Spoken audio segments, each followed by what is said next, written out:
Okay, can everybody see the screen? Yes. Yes, we could see.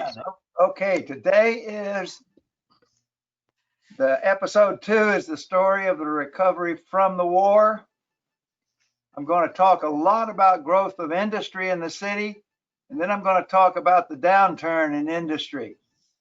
The picture on the left is somewhere in the 19th century, and I guessed it's Georgia Avenue because of its location, but you can tell there were a lot of church steeples by the time that picture was taken. And on the right was what Market Street looked like in 1970, and it certainly doesn't look like that now.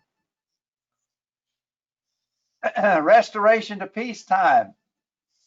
During the war, on Christmas Day, General Thomas established the National Cemetery here in Chattanooga, and they immediately started to fill it up with casualties from a number of different battles that had already happened.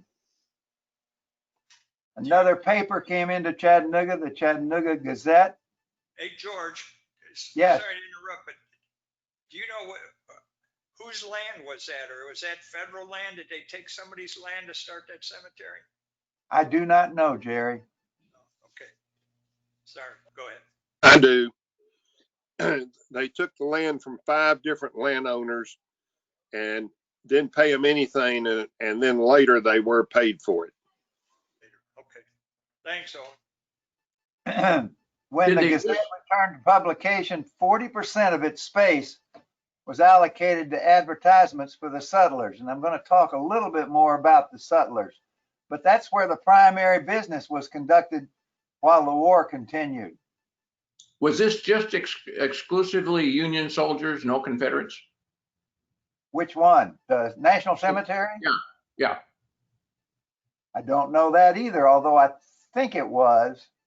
Yes, that was Union, and there was a Confederate cemetery. Yeah, right, there was a Confederate cemetery.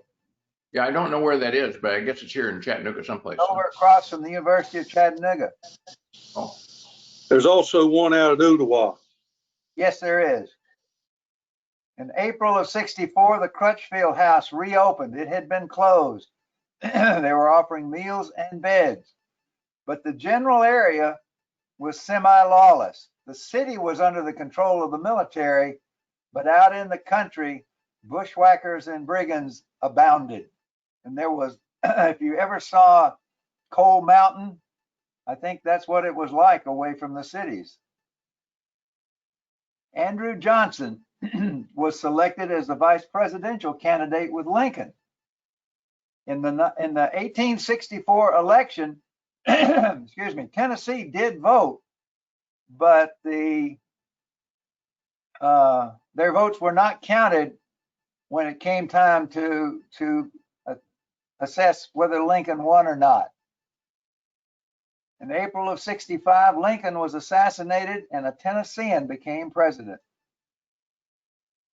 In Chattanooga, an office of the Freedmen's Bureau was established, and its function was to provide services for the 6,000 blacks that were in the Chattanooga area. There were almost as many blacks as there were other people. Education soon became a problem. In the city in 1865, now this is the city, that 6,000 blacks included the county, but in the city there were 3,000 white, 2,600 blacks, and 3,000 federal troops. So that's what the city of Chattanooga looked like at the end of the war.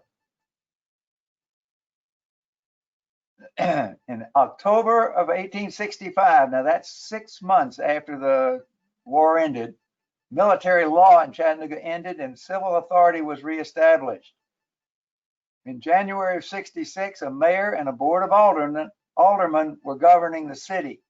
The city was not yet responsible for its own police force, though. That was a totally separate agenda, and that it was actually controlled by the state.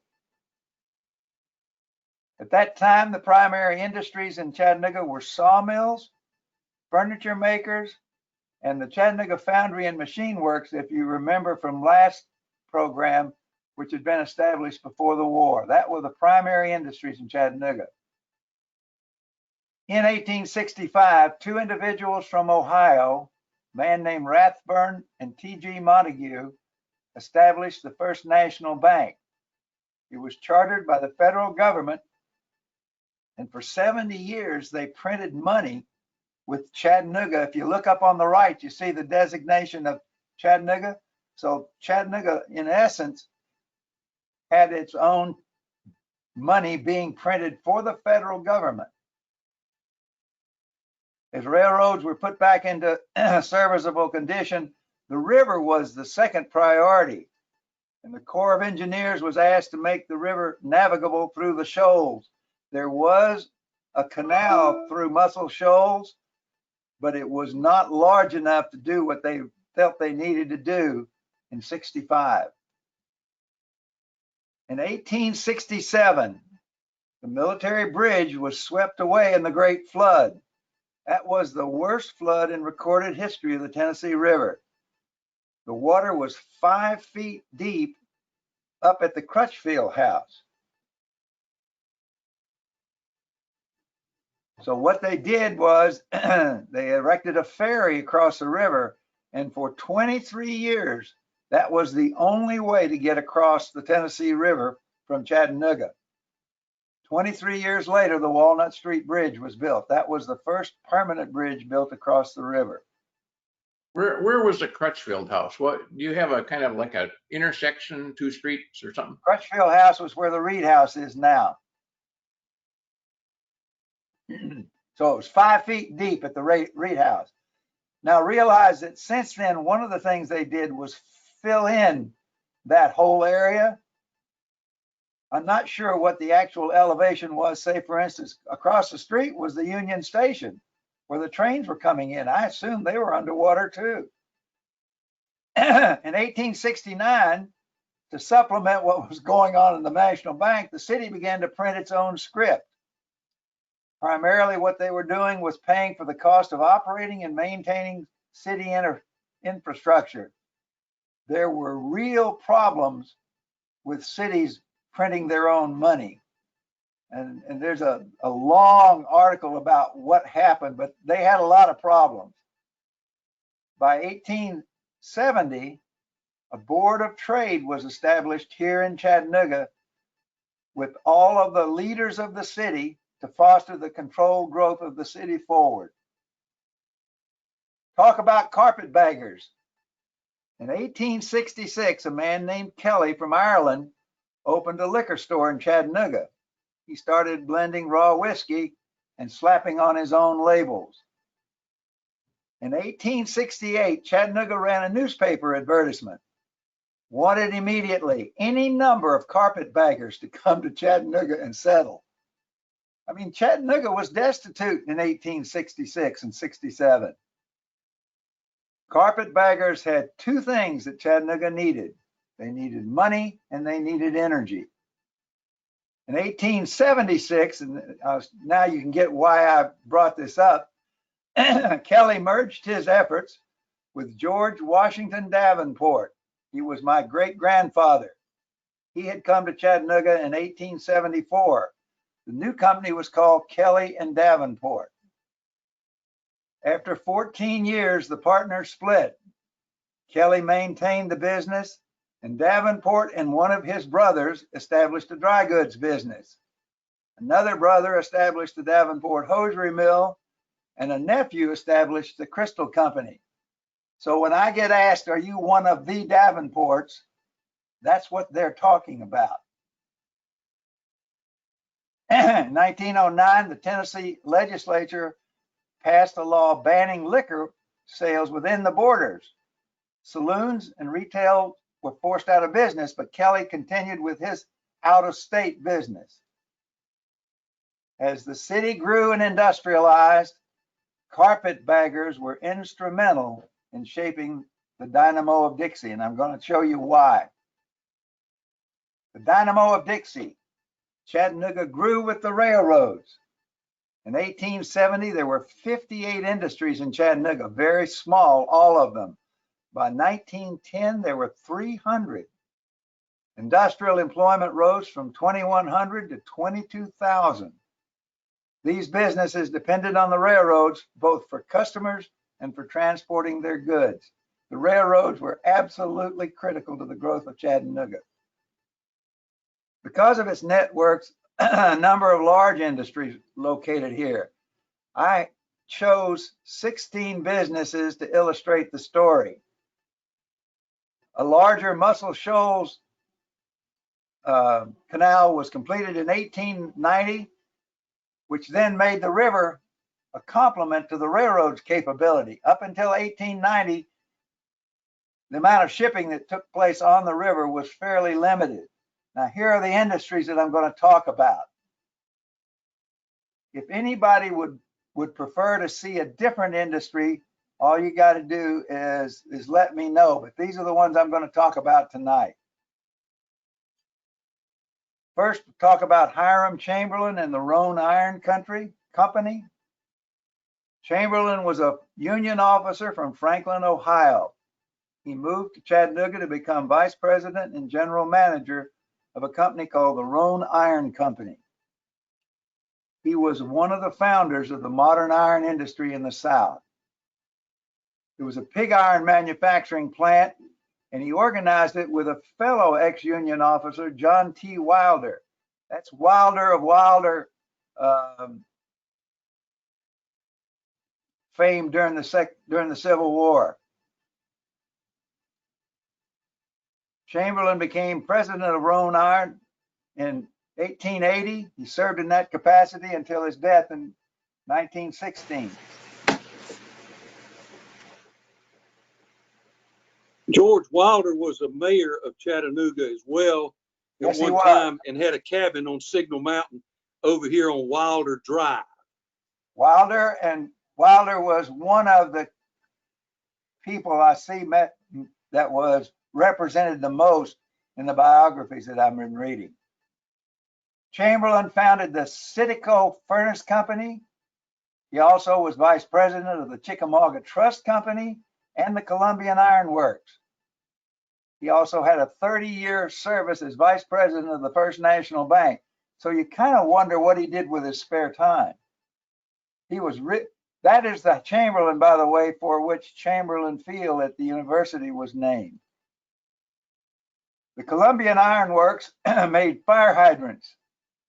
They also manufactured sawmills and other woodworking machinery.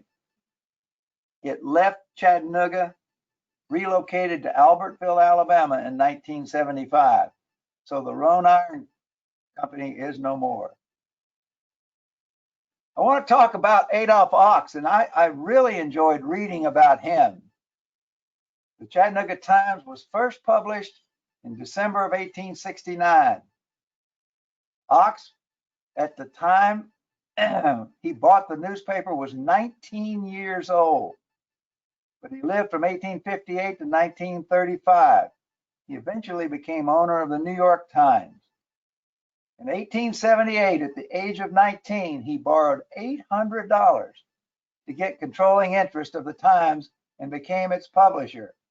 At the time, its circulation was about 200 papers. He soon became Chattanooga's spokesperson. Everything he did was reinforcing what was going on good in Chattanooga, what needed to happen that wouldn't happen. His paper became a local chamber of commerce. He also founded something called the Southern Associated Press. He was its chairman for 3 years. What I assume was it was part of what became the Associated Press that we know today. I could not find anything other than that single statement about the Southern Associated Press. In 1896, he left the Chattanooga Times. I thought he did it because of bigger opportunities outside, but he didn't do it because of that. He did it because he got involved in some real estate speculation. There was a bubble in the Chattanooga real estate market, and he needed the challenge to get out of Dodge and build an empire someplace else.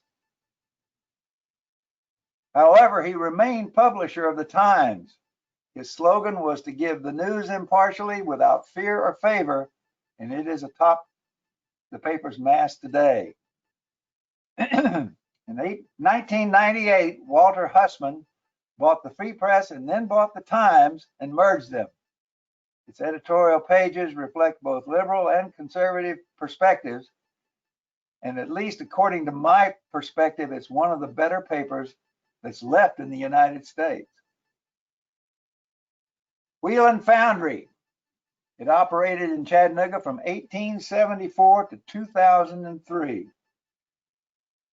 It was started by a man named George Whelan in Athens, Tennessee, and moved to Chattanooga in 1873. Whelan served in the Civil War in the 118th Ohio Volunteer Infantry, so he was a carpetbagger. The foundry built grist mills, sawmills, cane mills, and water wheels. Later, they made steam engines, guns, and etc., even automotive castings. At its height, more than half of all cars on the U.S. highways contained metal parts that were manufactured by Whelan Foundry. It was once second in size only to General Motors' own foundry operation. At its peak, more than 2,000 workers worked for North American Royalties, the parent company of Whelan.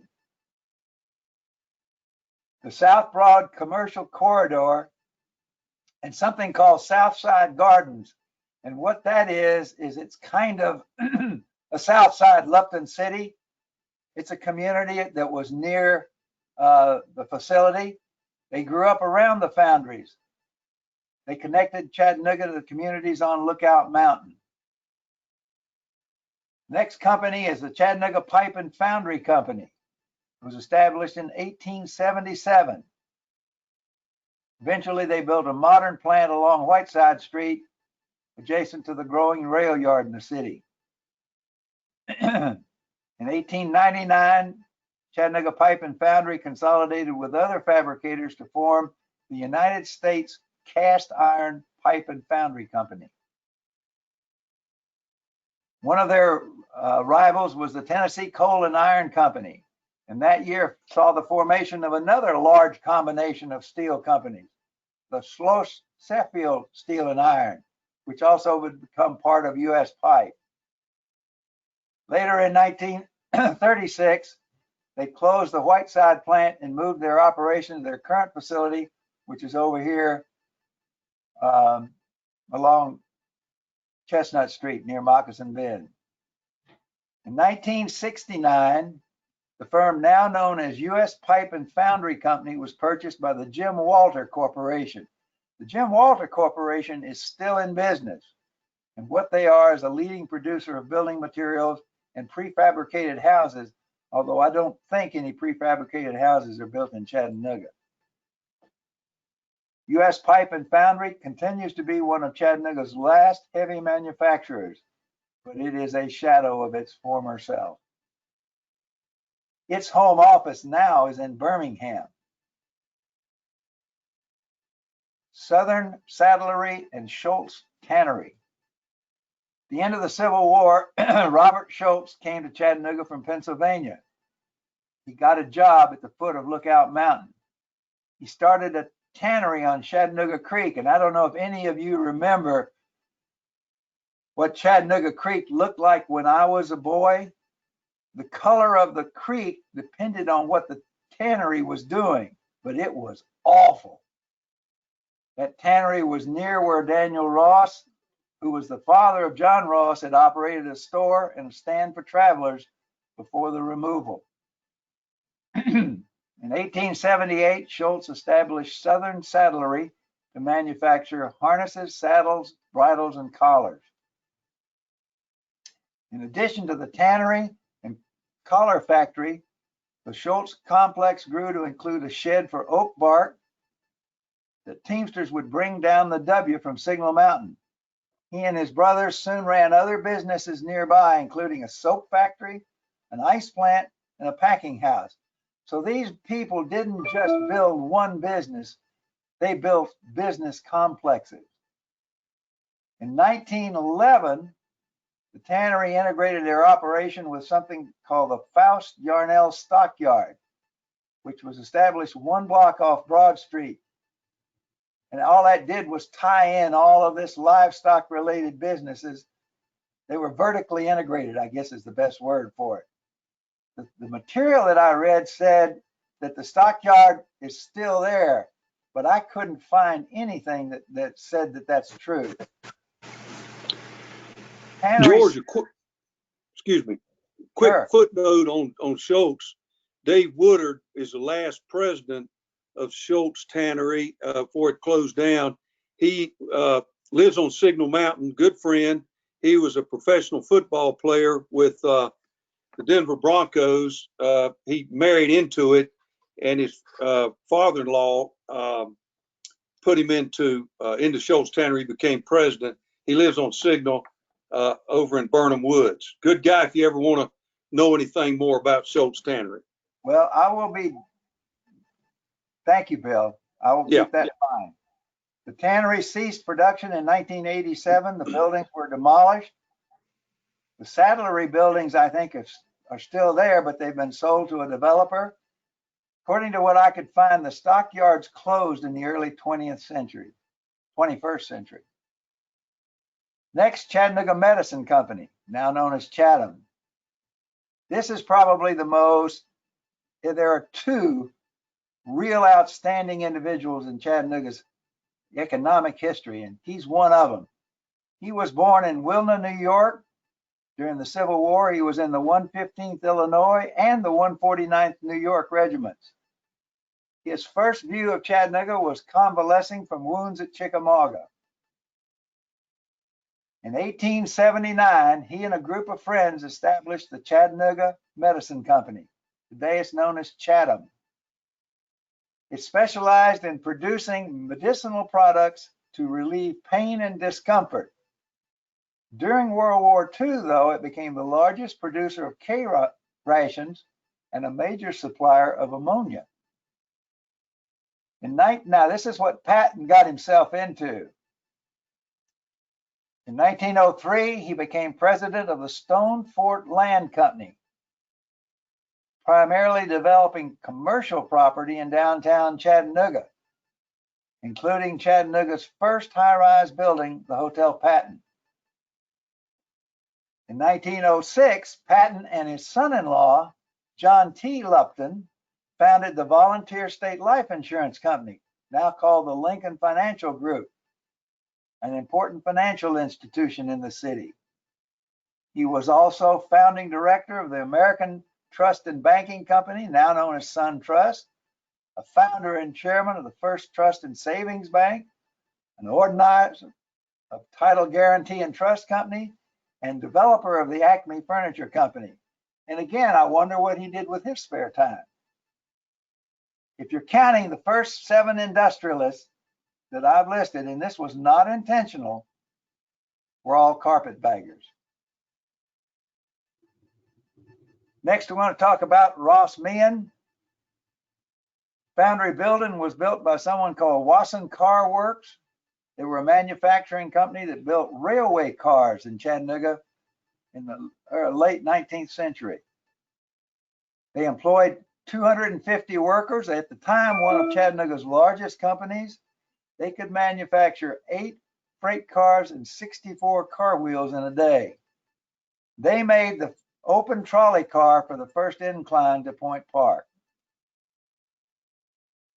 It was purchased by the Rossmann Foundry in 1889, which happened to be a Confederate veteran, and operated continuously until 1986.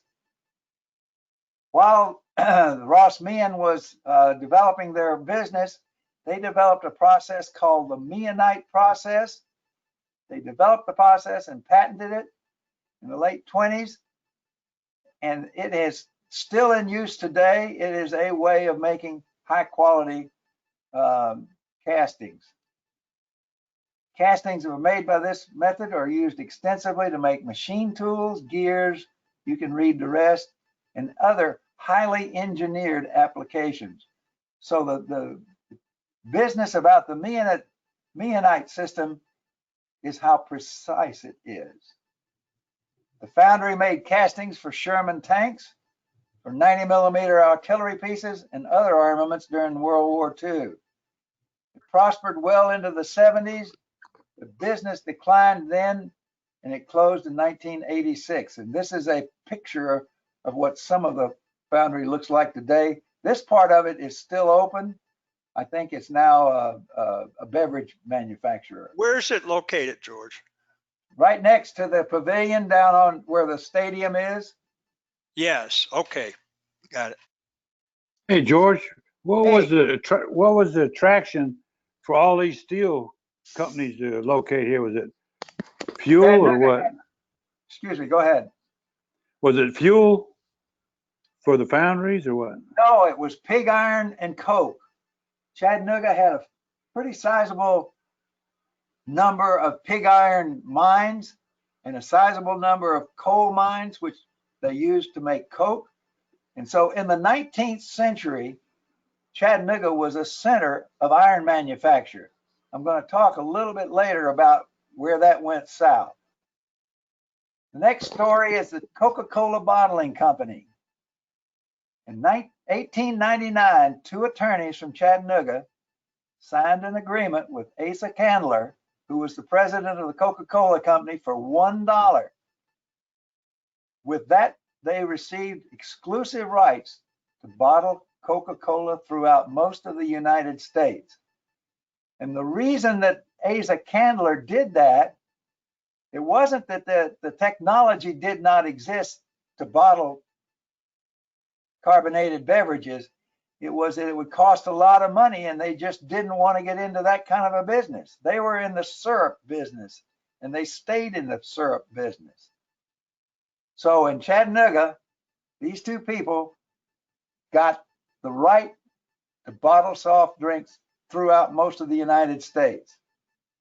In 1900, they established the Coca-Cola Bottling Company with a partner, John T. Lupton. Remember him from the previous slide? They brought Lupton in because they needed his money to help finance the first bottling plant. By September of 1899, that plant opened on 17 Market Street. The first advertisement appeared offering the soft drink in bottles. At the time, a Coke was a nickel. It soon became apparent to the partners that they didn't have either the organization, the money, or even the interest in expanding all over the country like they had contracted with Candler. So what they did was develop a franchise system. And that's what most of Coca-Cola bottling is all about. They split the United States into 3 territories. They formed a separate corporation called the Coca-Cola Bottlers United, and they sold franchises to other bottlers. They were laying the groundwork for a national system. Going forward, they bottled almost nothing. They acted as middlemen. They bought the syrup from the Atlanta company. They sold it to the franchise bottlers in their territory, and they got royalties in addition for every bottle of Coke that these franchises sold. By the 1950s, there were 1,100 franchises descended from the parent bottlers. They are now owned by several different public corporations, but that's the primary source of the John Lupton money, but not the only source. So I wanted to talk about John Lupton. He was born in Winchester, Virginia during the Civil War. He got a law degree from the University of Virginia and settled in Chattanooga in 1887. So he was 25 when he moved here. One of his first roles was legal counsel for the Chattanooga Medicine Company. Remember them? Chatham? He eventually became vice president and treasurer of the medicine company. He also joined those other 2 people, like I said before, to bottle Coca-Cola. He served as vice president of the new chartered Coca-Cola Bottling Company, and he became, and I don't know exactly why, but you know, among the 3, it's like Bill Gates and his partner with Microsoft. His partner got bought out at the wrong time, and Gates got most of the money. In 1900, the partners split the territory. Lupton and Whitehead got most of the western U.S. and the South. Following Whitehead's death, Lupton took a more active role, and he served as president or director of many of these different bottling companies. Then he joined his father-in-law, that's Zeebohm Patton, in organizing the Volunteer State Life Insurance Company. He became president of the Stone Fort Land Company. He also seemed to have nothing to do with his spare time. So in 1910, Bill, you might take this interesting, he built the Dixie Mercerizing Company. He served as president of the mill, which became a leader in Southern textile. Today it's known as the Dixie Group. Adjacent to the plant site, he developed a modern planned company town known as Lupton City. So there are at least 2 company towns in Chattanooga. I did not know that. Chattanooga in 1900. The University of Chattanooga was founded in 1886. But the more I read about that, the more confused I got, because it was associated with something called Grant University. And Grant University was in another city, but the University of Chattanooga became known as Grant University for a few years. Local coal, this answers what you had to say, Mike. Local coal and iron businesses were superseded by Birmingham. And what happened was Chattanooga iron ore was a lower grade iron ore than what you could find around Birmingham. They could make a higher grade of steel with those local ores than could be made in Chattanooga. In 1895, the Lookout Mountain Inclined Railroad opened. Now, I thought this was interesting, Bill. Also, you might be interested. In 1902, Fort Oglethorpe was built. It was actually carved out of the battlefield park that had been already established. But the fort was an outgrowth of a temporary installation called Fort Thomas, which had been built for the Spanish-American War. There were actually 45,000 troops at Fort Thomas getting ready to go, I guess, to Cuba, and reading about how sanitation conditions were at that point in time. It's pretty sad. The population of Chattanooga had grown to 30,000 by 1900. I thought this was just an interesting aside. This was the era of fraternal organizations. There were 22 different fraternal organizations in the city, 4 Knights of. There was a Knights of Columbus, a Knights of Pythias, a Knights of Damon, and Knights of Honor. 2 of those are no longer around. The Chattanooga Public Library opened in 1905. I also was interested in this point. Chattanooga's first commercial airfield, Marr Field, was dedicated in 1919. It was located between the railroad and Dodson Avenue. And that's a picture of a Ford trimotor, I guess, that landed at the field.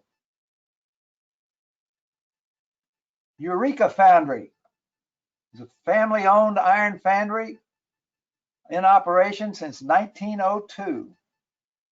They handle both in long and short-term production runs. They service a variety of industries. They can pour a casting up to 20,000 pounds. And if you've ever been in a foundry, it is the most archaic looking process. It looks like it belongs in the 19th century.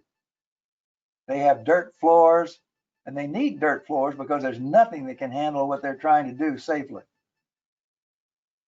Eureka served a variety of industries: aluminum, steel, asphalt, you can read it.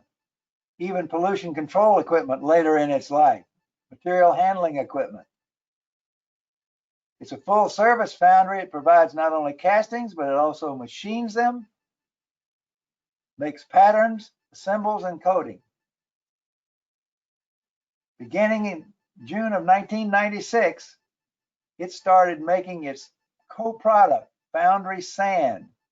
That's a byproduct of the foundry process.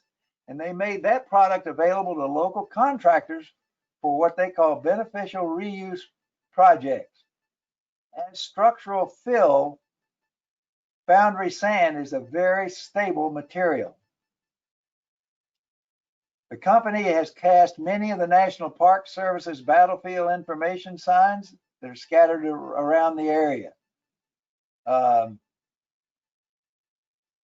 They were sold to Metal Technologies in Des Plaines, Iowa, and I could not find exactly what's left of Eureka Foundry. I think there are still some items that go on there. George, another quick, excuse me for interrupting. Peter Hetzler is one of the principals of the company. His grandfather started that years ago. He lives about 3 houses up, good friend, former mayor of Walden. When all this changes, if y'all want to take a tour of Eureka Foundries, I can get that arranged. And he's also a Lion. Thank you. I would be interested in that, Bill. Thank you. The Hetzler families has run Eureka Foundry for generations. Yes, they have. Thank you. I will take you up on that. American Lava. The first American Lava plant was at Market Square, but then they moved to William Street in 1910. Their primary product is ceramic insulators for electrical equipment. During their early years, they were owned by a German national. And it's interesting. I thought about, Jerry, a little rat hole tour right here, because what happened was all of the German-owned assets in this country were seized during World War I by the government. And then they were sold at auction by the government. I did not know that. Paul Kruse purchased the company in 1918 for $80,000. It was a fire sale. In the early 50s, the company employed 1,500 workers in the production of insulators for electrical equipment. It was a big operation. In 1953, the firm was purchased by the 3M Company, and it ceased operation in 1981. Siskind Steel Company. It's a company with a rich heritage. It processes and distributes steel and aluminum products throughout the Southeast. It began as a scrap company in 1900. The company today operates 4 modern metal service centers, one here in Chattanooga. It provides employment for almost 500 people, and it's a very stable operation. Nearly half of the employees have been working for the company for more than 10 years. In 1986, a separate corporation was established by the Siskind Memorial Foundation to develop a rehabilitation hospital. In February of 1990, some of you guys were around, the Siskind Hospital for Physical Rehabilitation officially opened as both an inpatient and outpatient facility. Today, it is Tennessee's largest acute rehabilitation hospital, and it is one of the few not-for-profit rehabilitation hospitals in the country. It opened its doors in 1990 with 50 rehabilitation beds. Today, there are 200 inpatient beds. It's a big operation, as Mel can attest. Dixie Mercerizing. It began in 1920 in Chattanooga. Up until then, mercerized cotton was not widely used in the United States. That company was founded by John T. Lupton. I had to look up what did mercerized cotton mean, and what they do, Bill, correct me if I'm wrong, is they bathe it in sodium hydroxide, which then softens it and also gives it a luster. Is that close enough? Yes, that's the old finishing plant. It's part of the dye house operation. Mercerizing, real quickly, was started in 1844 by John Mercer. He invented it to copy the properties of silk for the silk stocking trade. It was a cheap form of making, quote, silk stockings that became very popular after World War I when the soldiers came back with these Parisian silk stockings, and that market was developed to copy the silk and a lot less, a lot less cost. Got it. Thank you. Yeah. They draw it, and it also strengthens the fiber. Right. Right. Although I don't know how, but I won't get into that. In 19, It takes the twist out of the cotton. okay, if you say so. In 1922, its success led to the establishment of the Dixie spinning mills to supply yarn and the creation of Lumton City off of Hickson Pike. That company later operated as Dixie Yarns, and that's who you work for, right, Bill? That's right. That's right. My first posting was at the Lumton Spinning Mill, which has been recently torn down. Not site cleared, just demolished. Yeah, just demolished. A lot of stuff still up there. Dixie's business strategy was to manufacture specialized products for select market segments, which then made room for their entry for their room into the tufted yarn market. And I don't know what a tufted yarn is, so I'll just roll right by that. 1965, it became Dixie Yarns. In the late 80s, the Dixie Group started a restructuring plan that included selling or closing or consolidating facilities that did not fit their strategic plan. What you can do is read that as non-economically competitive. Dixie also began diversifying into the carpet industry. They made their first carpet acquisition, carriage carpet, in 1993. In 99, they sold their remaining textile operations and they began operating solely as a floor covering company. In 2003, they sold their broadloom carpet, needle bond, and cycle recycling, carpet recycling operation. It's now concentrating in the higher end segment of soft floor covering. And I assume that's wool, Bill? The higher end is probably wool carpeting. Anyway. Yeah, excuse me, higher end, you're right, higher end carpeting. TVA. This was a really interesting dig. Between 1875 and 1938, the Tennessee River exceeded Chattanooga's 30-foot flood stage 70 times, almost every year. The worst floods were in 1867, 75, and you can read it. But almost every year, the Tennessee River flooded into Chattanooga. During the 20s, the Corps of Engineers surveyed several sites for a dam to protect the city from floodwaters. The first dam was actually built down at Hales Bar, and it wasn't about flood control for Chattanooga, it was about power generation. In May of 1933, FDR established the Tennessee Valley Authority to harness the river. Immediately, lawsuits followed all over. Everybody started suing the TVA because the TVA was the first public power corporation, federal public power corporation, and all of the private corporations felt that that was a non-constitutional use of federal funding. All of the lawsuits, several of them got to the Supreme Court. The Supreme Court rejected the lawsuits and said that the TVA is a legal entity. It was founded to modernize the Tennessee Valley, to improve the quality of life, for flood control, low-cost electricity, and recreational opportunities. Its first two objectives, though, were flood control and electricity. Before Chickamauga Dam, and by the way, Chickamauga Dam and Chickamauga Lake is the second largest lake in the TVA system. The largest is Kentucky Dam.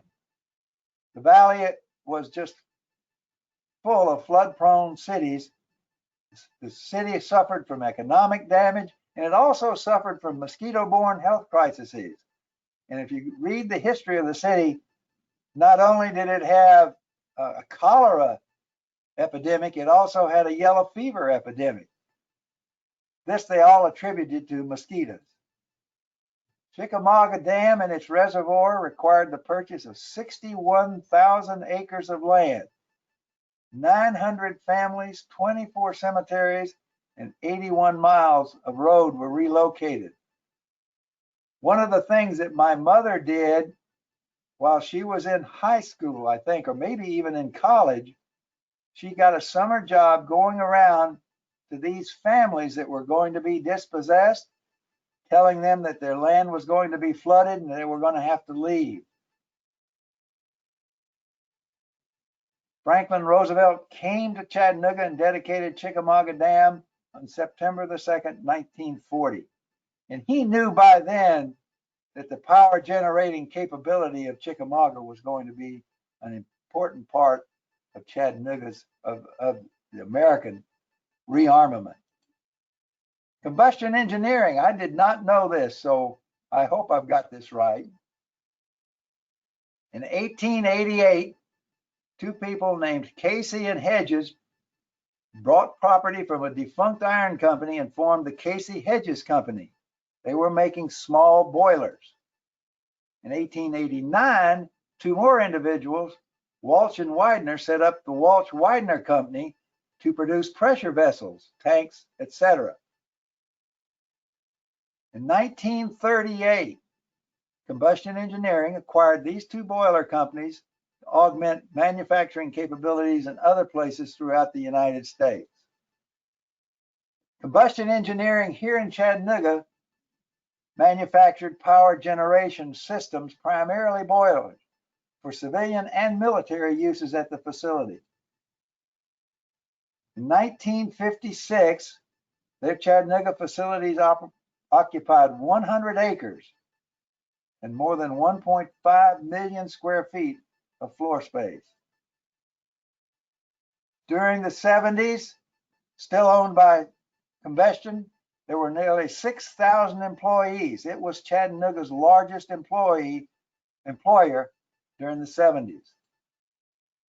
It was sold to someone called A.C. Brown Boveri in 1989, then to Alstom in 1999.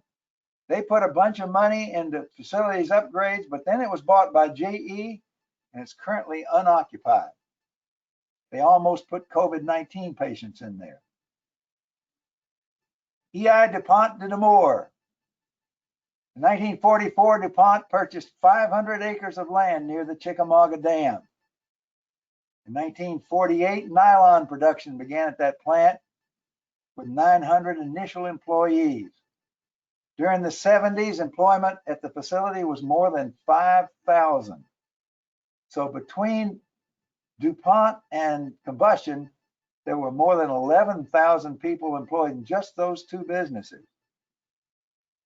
By 2004, DuPont sold its textile business to Koch Industries. And Vista took ownership of the Chattanooga plant. For a while, there was a limited polymer operation to DuPont and a nylon operation to someone called Corsa. In 2015, DuPont merged their performance polymers division and they phased out the last of the DuPont operations here in Chattanooga. So now we're to 1970. And what happened during the middle of the 20th century is the population started to dip, even with those two major employers. The population of the city in 1940 was 130,000, and it stayed up around 130,000 into the 60s, and then it dipped, and by 1970 it was down to 120,000. George, do you have any idea? You know, there were a lot of little towns around Chattanooga. Right. What was population in the county? Do you have any idea? No, I do not. Because But I suspect you're right. That's where a lot of those people live. the city was landlocked kind of by all these little towns around it. It certainly is certainly it was part of it, but it's a lot bigger than 120,000 now. In 1969, the federal government designated Chattanooga the dirtiest air quality in America. The city had serious problems by 1970. Air and water pollution, something that they euphemize as post-industrial decline, and a deteriorating city infrastructure. By then, most of the iron business was long gone. The Federal Clean Air Act was passed in 1970. It was passed to improve air quality. In 1972, the Clean Water Act was passed, further restricting industrial operations. The acts gave the Federal Environmental Protection Agency regulatory power to fight environmental pollution. So the city in 1970 was at a crossroads. You either modernize the offending Rust Belt industries, or you find some other way to rebuild its economy. Session 3 is going to describe the direction that was taken. So that's George, it, can I ask a question? Those Sure. of you who lived here during that time, was it clear to you that Chattanooga underwent a real radical change in environment over the following decade? Was it that noticeable? Oh, yeah. Yeah. I remember the first time I came to Chattanooga, there was a brown haze that hung over the city, and I couldn't believe it. I never saw anything like it before. And within, I'd say 10, 15 years, they cleared up a lot of that stuff. In 1962, I worked at our Trivers and Hardy and Cottle, selling clothes, and I would go to the Reed House. They had a tavern where you could get lunch, and on certain days you could not even see Lookout Mountain. The pollution was so bad at 9th and Broad, you couldn't see Lookout Mountain. Also, I have been told that Chattanooga had, as to population, Chattanooga had more kids at St. Jude's in the 60s and early 70s than any other city on a per population basis due to cancer and never heard that. what was being thrown. Been told that at one time in the 50s, there were 42 foundries in Chattanooga. Like you said, I did not begin to cover the individual companies. I just used those 16s as illustrations. Right. And truthfully, most of the others that failed, it's very hard to find information on. Yeah. Well, Rockwell had a really big foundry down on South Broad. Yeah. Yeah. And of course, you had the pollution by the creosote, where they creosoted railroad ties, all that stuff off of South Market. I've forgotten the name of the road, but Vesicol was down there, and they polluted Chattanooga Creek horribly with coal tar. Well, it was Chattanooga Coke down there. It was a Superfund site. Yeah, but that was the Coke ovens down there. But Vesicol did the Coke ovens, and they manufactured stuff from coal tar. Yep. And then there was also Chattanooga Glass down there. I don't know if you know, they had a big glass company making I worked at Chattanooga Glass for 2 summers when I was in college.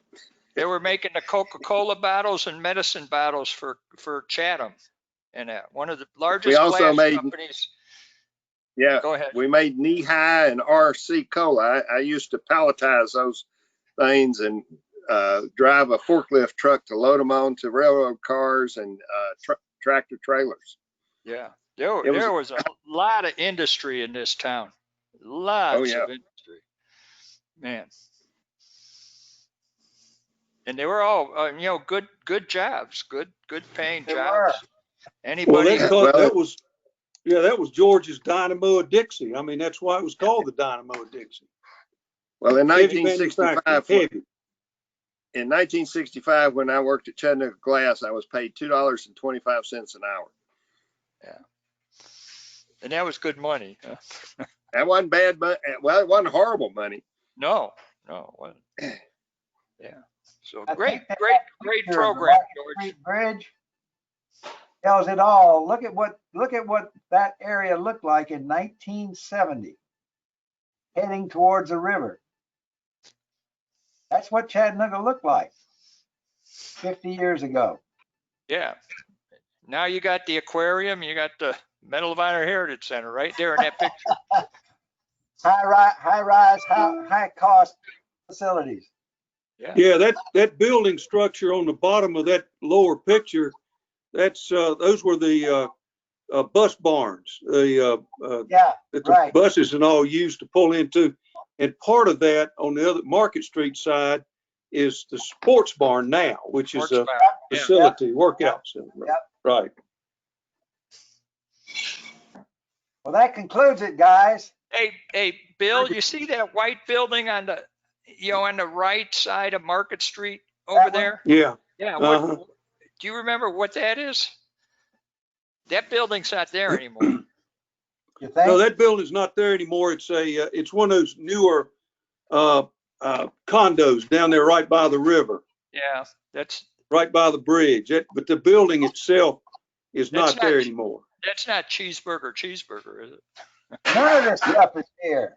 None of these buildings are there. No, it's all cleared away. Yeah. Yeah. The one that you just pointed to, George, the is 2-story, whatever, multi-story brick building.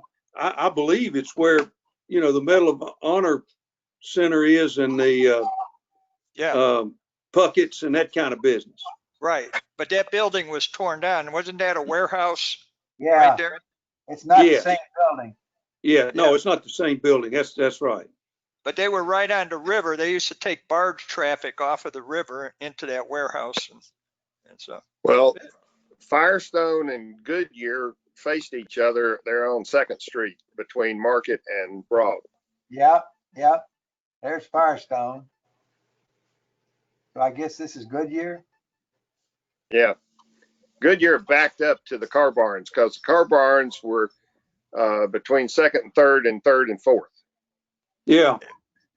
Yeah. And You know, where Big River Grill is now was part of the car barns. Yeah. Yes. In fact, just as kind of an interesting thing, there is a tunnel from the sports barn, downstairs sports barn, under 3rd Street, I believe it's 3rd, 3rd Street, over to the kitchen of the Big River Grill. You can actually go there and pop up in the kitchen of the Big River Grill. Hey, and wasn't it true that they raised up that street a whole Oh, floor? yeah. Yeah. Both Market Yeah. Street is Street, about Market 10 Street. feet. Well, Broad Street used to be called Railroad Street because a railroad ran down the middle of it And that's here. to handle the traffic from the river. And like Hardy and Cottle is there between 8th and 9th. And when they filled it in, they made the 2nd floor the main floor, and the 1st floor became the basement. Yeah. And there, back about 20 years ago or so, there was some guy that was leading tours of what was called Underground Chattanooga. And he would take you into the 1st floor or basement levels of those stores where they brought in the dirt and raised the level. I remember that. And what they say in the books is they've got all that closed and they're concerned about liability. So they won't let anybody go down there today. I think you can see pictures, not pictures, but a movie on YouTube of that tour. I'm pretty sure you can. You might want to Google it if you're interested. Chattanooga Underground Tours. And I believe you can take that tour virtually on YouTube. So pretty interesting, actually. What's up in part 3, George? You're going to talk about the tourist industry? I'm going to talk about the renovation. I'll start with Yeah. In fact, I've got a meeting Friday. Dan has set us up with a meeting with a woman who was involved in the early phases of it. So it really started about 1970. It took a while to get everything together. And it had a fair amount of John T. Lupton's money, but he wasn't the only one that underwrote it. So they had a master plan, I assume. I don't know anything about it, Jerry. I'm going to be learning as I go. It was called Vision 2000, George. Right. I served on one of the committees early on, Did you? and yeah, there were a bunch of they got a bunch of committees together in the city to get together and render some opinions. Unlike you, I didn't grow up, or Owen, I didn't grow up here. I didn't come till early '77, but I was on one of those committees. Dixie, got involved in that and put me on that, but it was on the industrial part of it. Okay. Anyway, it was a very interesting process. Vision 2000. Got it. And there's another one, and I can't remember the name of it. I think it's different from that. Like I said, I'm working almost off of a blank slate, Bill. Well, Dan's the man to go to. Huh? Dan is the man to go to. Got it. Yeah. Thank you. Okay, Yeah, thank you, great work, George. George. Excellent program. Thank you. Well done. That was interesting. I, was part of some of that with Dixie and all. That was great. George, this is really interesting. And, it's our own backyard. This is good history. Yeah. Yeah. Chattanooga has a fascinating history. It really does. It Yeah. does. For a city that suffered a lot with all that smog and all that, it really, because of the Vision 2000 programs, it really kind of emerged back. It came back. It'll be interesting to see how it comes back from the virus, because it has certainly been a shock to its business model. Well, it was a dirty city, but they had a lot of good jobs, and they lost a lot of those jobs Yes, they did. Yeah. over time. Yeah, you go downtown now and you don't, it's not a ghost town, but it's definitely just not that many people on the streets. No, not as much commercial traffic or that. No more Lovemans or Woolworths. Tourism has got to be down at least 75%, maybe even more. Yeah. Think about the tax revenues that aren't being generated. Yeah. Yeah, the hotel motel tax. I mean, the hotels are hurting really bad. Yeah. Okay. All the bank employees, all the upstairs bank employees, all the lawyers, all the insurance people, they're all working from home. So nobody's buying lunch. Nobody's buying coffee. Yep. And Yeah, that's right. Did you read today Paul Henrich's letter in the paper about what you're supposed to do as far as quarantine is concerned if anybody gets the virus? Yeah. Wow. 24 days. 24 days after there is no sign of it. Yeah. Good God. I think that's pushing the limit. I do too. I think once you test negative, you're negative. I'll talk to Paul about that. He's a good friend and a buddy scoutmaster with me for a number of years. And I'll get Paul, we've had him speak to the Lions. Well, he's a Lion, but we've had him speak to the Lions Club. We might get him to come and talk to, give us an update, George and Jerry. I think that's a good idea, Bill. Yeah. Yeah. I mean, he lives up here and all that, so we might as well take advantage of him to do all that. But I'll say